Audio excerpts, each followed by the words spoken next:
Hey there, my name is Paul, and this is Out of Neutral, a weekly tune-up where we look to the Bible to get in gear and follow Jesus into the life he came to make possible. Today I want to talk about whether the Gospels tell the real story of the historical Jesus.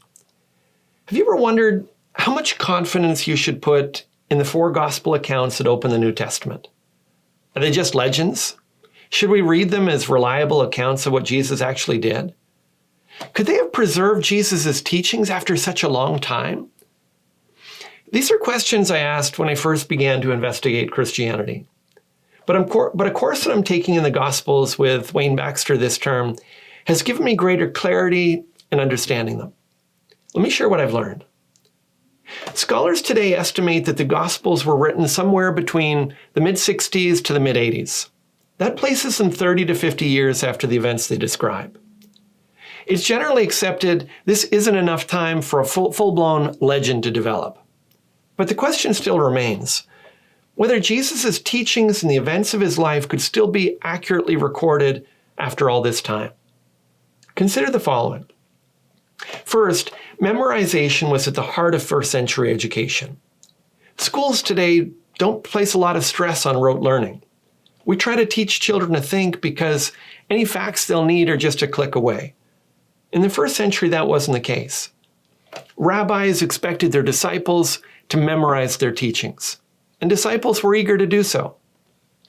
In an age where books were rare and the internet a fantasy, people had a greater capacity to memorize what they heard than we do today. That's the case for any learning, but surely the motivation of Jesus' disciples would be greater than most. If you believed that you were at the center of a new movement led by the Messiah and called as his inner circle, there'd be a huge sense of responsibility to remember his teachings with care and precision. Second, Jesus' teachings would have been deeply embedded in the disciples' memory. While the disciples would be highly motivated to memorize Jesus' teachings, there's a sense in which it would have been easy for them to do so. Jesus traveled from village to village, teaching the crowds wherever he went. Like any itinerant preacher, he would frequently repeat his sermons. After a 3-month home assignment as a returning missionary from Japan, my wife and children had heard me preach the same 1 or 2 sermons more than a dozen times. By the time it was over, they could preach the sermon as well as I could. And to this day, they're able to quote lines from sermons that they heard. The disciples were ringside to hear Jesus preach almost constantly over a period of several years. In addition to that, Jesus' sermons made them easy to learn. His teachings were filled with stories and metaphors. He used jokes and illustrations and rhyming. It would be hard to forget his teachings even if they tried. Finally, Jesus' life and teachings were recorded and passed on before the Gospels were recorded. It's true that paper was more precious in Jesus' day, and nobody carried along an iPad.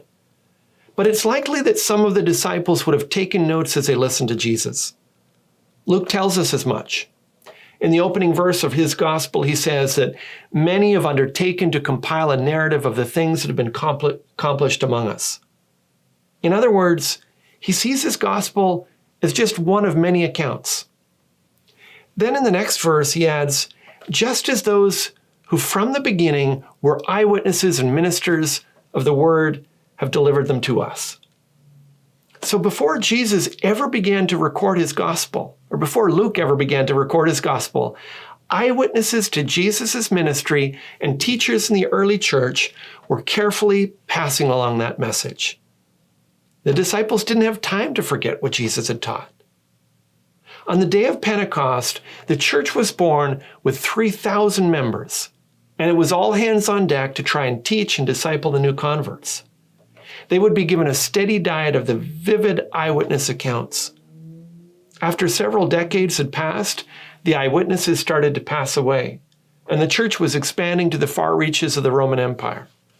At this point, formal written gospel records were an urgent need in the Christian movement, and the gospel writers were perfectly positioned to give faithful accounts. As Luke wrote, it seemed good to me also, having followed all things closely for some time past, to write an orderly account for you, most excellent Theophilus, that you may have certainty concerning the things you've been taught. When you read the Gospels, you can have that same certainty that they preserve the life and teachings of Jesus Christ. May that certainty stir your desire to read them with eagerness. That's all for this time. Today's video has helped you get out of neutral. Share it with your friends and subscribe to join us on the journey.